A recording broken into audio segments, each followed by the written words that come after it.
দুটো রাজধানী, কিন্তু দুটো একদম আলাদা স্বপ্ন। একদিকে ব্রিটিশ সাম্রাজ্যের ক্ষমতা দেখানোর জন্য তৈরি করা এক শহর, আর অন্যদিকে ভবিষ্যতের জন্য বানানো এক নিখুঁত বৈজ্ঞানিক নকশা। কিন্তু প্রশ্ন হলো, কোনটা বেশি ভালো, কোনটা বেশি সফল, দিল্লি নাকি ইসলামাবাদ? চলুন আজকের এই আলোচনায় আমরা গভীরে গিয়ে দেখি কিভাবে দুটো ভিন্ন দর্শন থেকে জন্ম নেওয়া এই দুই শহর একে অপরের থেকে এতটা আলাদা হয়ে গেল। একবার শুধু ভাবুন তো, আপনাকে একটা দেশের রাজধানী বানানোর দায়িত্ব দেওয়া হলো। আপনার সামনে একটা বিশাল খালি ক্যানভাস, আর আপনার হাতেই ক্ষমতা পুরো একটা শহরকে নিজের মতো করে গড়ে তোলার। কোথা থেকে শুরু করবেন? রাস্তাঘাট কেমন হবে? মানুষজন কোথায় থাকবে? আর তাদের কাজের জায়গাগুলোই বা কোথায় হবে?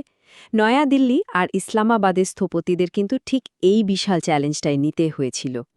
স্ক্রিনে এই দুটো ছবির দিকে তাকালেই কিন্তু গল্পটা অনেকটা পরিষ্কার হয়ে যায়। বাম দিকে দেখুন দিল্লির ছড়িয়ে পড়া অর্গ্যানিক রূপ, যেন একটা জীবন্ত সত্তা, আর ডান দিকে ইসলামাবাদের একেবারে মাপা জ্যামিতিক শৃঙ্খলা। মানে এক ঝলকেই বোঝা যায় যে এই দুটো শহরের বেড়ে ওঠার গল্পটা শুধু আলাদা নয়, বরং একেবারে বিপরীত। চলুন এই পার্থক্যের গভীরে ঢোকা যাক।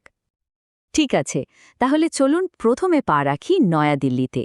এই শহরটা কিন্তু শুধু কিছু রাস্তা বা বিল্ডিংয়ের সমষ্টি নয়, এটা ছিল ব্রিটিশ রাজের শক্তি, প্রতিপত্তি আর শিল্পরুচির এক বিশাল প্রদর্শনী। এই যে দেখছেন, এটাই হলো স্থপতি অ্যাডউইন লুটিয়েন্সের সেই বিখ্যাত মাস্টার প্ল্যান। খেয়াল করলেই বুঝবেন এটা কোনো সাধারণ ছক বা গ্রিড নয়। এখানে আছে তির্যক রাস্তা, গোল চত্বর, ত্রিভুজ আর ষড়ভুজের এক জটিল বুনন। মানে লুটিয়েন্স এখানে একজন ইঞ্জিনিয়ারের থেকেও বেশি একজন শিল্পীর মতো করে পুরো শহরটাকে এঁকেছেন। লুটিয়েন্সের দর্শনের একদম কেন্দ্রে ছিল এই কন্টিনিউইটির গেস্টাল্ট বা নিরবিচ্ছিন্নতার অনুভূতি। এর মানে হলো শহরের যে কোনো একটা জায়গা থেকে তাকালে অন্য প্রান্ত পর্যন্ত একটা সংযোগ খুঁজে পাওয়া যাবে। এখানকার চৌড়া রাজপথগুলো শুধু যাতায়াতের জন্য রাস্তা নয়, এগুলো আসলে এক একটা ভিউইং করিডোর, যা শহরের বড় বড় আর গুরুত্বপূর্ণ জায়গাগুলোকে একটা সুতোয় গেঁথে রাখে। আর এখানেই আসে আসল কথাটা। নয়া দিল্লির এই নকশাটা সাধারণ মানুষের সুবিধার কথা ভেবে যতটা না করা হয়েছিল, তার চেয়ে অনেক বেশি করা হয়েছিল ব্রিটিশ সাম্রাজ্যের শক্তি দেখানোর জন্য। প্রত্যেকটা চওড়া রাস্তা, প্রত্যেকটা বিশাল ভবন, সব কিছুই ছিল ক্ষমতার এক একটা নীরব কিন্তু খুব জোরালো ঘোষণা। এবার চলুন সময়ের চাকাটা একটু ঘুরিয়ে দিই, প্রায় ৫০ বছর এগিয়ে যাওয়া যাক। এমন একটা সময়ে যখন সাম্রাজ্যবাদের বদলে আধুনিক বিজ্ঞান আর কার্যকারিতাই ছিল আসল কথা। আর সেই সময়েরই ফসল হল ইসলামাবাদ, পাকিস্তানের নতুন রাজধানী। এটা হলো ইসলামাবাদের মাস্টার প্ল্যান, যেটা তৈরি করেছেন স্থপতি কনস্ট্যান্টিনোস ডক্সিয়াডিস। দিল্লির সেই জটিল জ্যামিতির বদলে এখানে কি দেখছেন? একেবারে সরল পরিষ্কার একটা গ্রিড। পুরো শহরটাকে ২ কিলোমিটার বাই ২ কিলোমিটারের গ্রিডে ভাগ করা হয়েছে, যেগুলোকে বলা হয় সেক্টর। এখানে শিল্পের থেকে বিজ্ঞানের দামই বেশি। ডক্সিয়াডিস অ্যাকিস্টিক্স নামে একটা বিষয়কে কাজে লাগিয়েছিলেন, যার মানে হল মানব বসতির বিজ্ঞান। এর মূল লক্ষ্য ছিল কোনো আবেগ বা ঐতিহ্য নয়, বরং শুধু ডেটা, যুক্তি আর বিজ্ঞানের উপর ভিত্তি করে একটা সর্বোচ্চ কার্যকরী আর দক্ষ শহর তৈরি করা।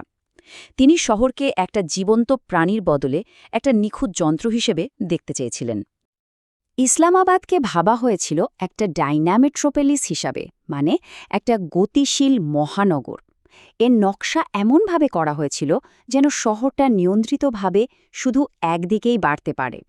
আর এখানে ছিল কঠোর কার্যকরী জোনিং, অর্থাৎ বসবাসের এলাকা, বাণিজ্যিক এলাকা আর প্রশাসনিক এলাকা সবকিছু একেবারে আলাদা।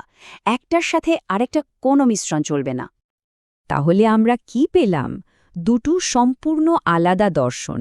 একটা হলো শিল্প আর ক্ষমতার দর্শন, আর অন্যটা হলো বিজ্ঞান আর শৃঙ্খলার। চলুন এবার এদেরকে সরাসরি মুখোমুখি দাঁড় করানো যাক। পার্থক্যগুলো কত সুন্দরভাবে ফুটে উঠছে, তাই না? দিল্লিতে চওড়া রাস্তাগুলো শহরের বিভিন্ন জায়গার মধ্যে সংযোগ তৈরি করে, আর ইসলামাবাদে গ্রিডের রাস্তাগুলো এক একটা সেক্টরকে আরেকটা থেকে আলাদা করে। দিল্লিতে একটা একতার অনুভূতি আছে, আর ইসলামাবাদে আছে প্রত্যেকটা সেক্টরের স্বয়ং সম্পূর্ণতা। দিল্লিতে কাজ আর বসবাস মিশে যেতে পারে, কিন্তু ইসলামাবাদে তা কঠোরভাবে ভাগ করা। কিন্তু একটা প্রশ্ন আসে, লুটিয়েন্সের দিল্লির এই নকশা কি একদম নতুন কিছু ছিল? এখানেই আসল মজাটা।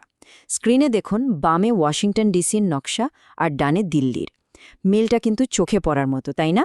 লুটিয়েন্স আসলে প্যারিস এবং ওয়াশিংটনের মতো পশ্চিমা রাজধানীগুলো থেকে অনুপ্রাণিত হয়েছিলেন, যেখানে এরকম অক্ষীয় রাস্তা দিয়ে একটা রাজকীয় আবহ তৈরি করা হয়েছিল। এই টেবিলটা পুরো বিষয়টাকে এক কথায় নিয়ে এসছে। লেআউট, মূল ধারণা, চলাচল, এমনকি শহরটা ভবিষ্যতে কিভাবে বাড়বে, প্রত্যেকটা ক্ষেত্রে দিল্লি আর ইসলামাবাদ যেন দুটো ভিন্ন গ্রহের বাসিন্দা, একটা বহুকেন্দ্রিক আর একটা একমুখী। কিন্তু কাগজের ওপর নকশা আর বাস্তব জীবন তো এক জিনিস নয়, তাই না? এই যে বিশাল বিশাল মাস্টার প্ল্যান, এগুলো যখন বাস্তবে মাটিতে নেমে এলো, তখন সাধারণ মানুষের জীবনে এর প্রভাবটা কেমন ছিল? চলুন এবার সেই গল্পটাই শোনা যাক। দুটো আলাদা পরিকল্পনা থেকে যে দুটো আলাদা সমাজ তৈরি হবে, এটাই স্বাভাবিক। এর ফলে কিছু সাধারণ সমস্যাও তৈরি হয়েছে, যেমন সামাজিক বিভাজন আর গাড়ির ওপর মারাত্মক নির্ভরশীলতা। ইসলামাবাদে যেখানে সেক্টর ভিত্তিক বিভাজনটা একদম স্পষ্ট, দিল্লিতে সেখানে জনসংখ্যা আরও খণ্ডিত হলেও বিভিন্ন শ্রেণীর মানুষের একটা মিশ্রণ কিন্তু দেখা যায়। এই ছবিটার মানে কি? এর মানে হলো, ইসলামাবাদে যদি আপনার বাড়ি, অফিস আর বাজার তিনটা আলাদা সেক্টরে হয়, তাহলে গাড়ি ছাড়া জীবন কাটানো প্রায় অসম্ভব। কাগজে কলমে প্রত্যেকটা সেক্টর স্বয়ংসম্পূর্ণ হওয়ার কথা থাকলেও বাস্তব জীবনে তো আমাদের এক জায়গা থেকে অন্য জায়গায় যেতেই হয়। এটাই হলো পরিকল্পিত বিচ্ছিন্নতার বাস্তব রূপ। আর এখানেই তৈরি হয় আসল সামাজিক পার্থক্যটা। ইসলামাবাদের গ্রিড ব্যবস্থা খুব সহজেই ধনী, মধ্যবিত্ত আর গরিবদের জন্য আলাদা আলাদা এলাকা তৈরি করে দিয়েছে। অন্যদিকে দিল্লির জটিল আর কিছুটা বিশৃঙ্খল গঠনের মধ্যে বিভিন্ন সামাজিক শ্রেণীর মানুষ অনিচ্ছাকৃতভাবে হলেও একে অপরের কাছাকাছি থাকার সুযোগ পেয়েছে। এই উদ্ধৃতিটা দিল্লির আসল চরিত্রটাকে ধরিয়ে দেয়। লুটিয়েন্সের পরিকল্পনা হয়তো কিছুটা বিশৃঙ্খল, কিন্তু এর মধ্যে যে একটা নমনীয়তা ছিল, সেটার কারণেই শহরটা কোটি কোটি মানুষকে জায়গা দিতে পেরেছে। শহরটা যেন নিজে থেকেই একটা জীবন খুঁজে নিয়েছে, পরিকল্পনার বাইরে গিয়েও বিস্ফোরিত হয়ে বেড়ে উঠেছে। তাহলে শেষ পর্যন্ত প্রশ্নটা কোথায় গিয়ে দাঁড়াচ্ছে? একটা আদর্শ শহরের আসল উদ্দেশ্য কী হওয়া উচিত? ইসলামাবাদের মতো নিখুঁত পরিকল্পিত শৃঙ্খলা, নাকি দিল্লির মতো বিশৃঙ্খলার মাঝে লুকিয়ে থাকা মানবিক সংযোগ আর যে কোনো পরিস্থিতি মানিয়ে নেওয়ার ক্ষমতা? দিল্লির জীবন্ত বিশৃঙ্খলা বেশি সফল, নাকি ইসলামাবাদের পরিকল্পিত সৌন্দর্য? এই বিষয়ে সবার মতামত জানতে আমাদেরও খুব আগ্রহ। কমেন্ট সেকশনে অবশ্যই জানাবেন।